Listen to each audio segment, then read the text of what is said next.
No.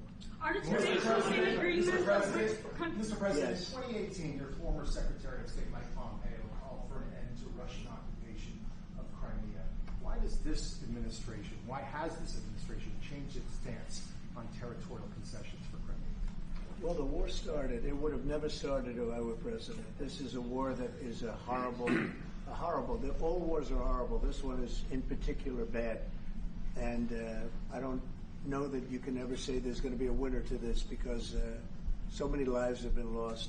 Not only soldiers, I mean, a lot of lives have been lost. I think that we want to do one very simple thing. It would have never happened if I were president. Zero chance it was going to. And it didn't. You know, people say, how do you know that? Number one, it didn't happen. We never even discussed it.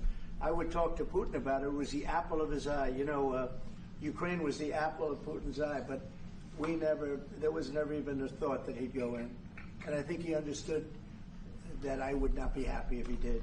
And it was only when I got out, and you know, when you mention what happened to Ukraine years ago under President Obama and a vice president that was also president later, unfortunately for this country, what happened is large chunks of land were given up, and it was called Crimea, and that was a big thing. That was a big moment.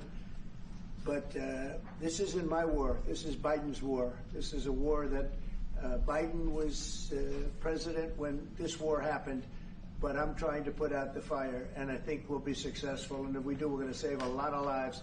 Otherwise, and the Prime Minister had a statement. He said, this is just a point in time. We're very lucky because this is a point. And if this doesn't happen, this could go on for a long time. Mr. President, will you have meetings with other world leaders here in Rome?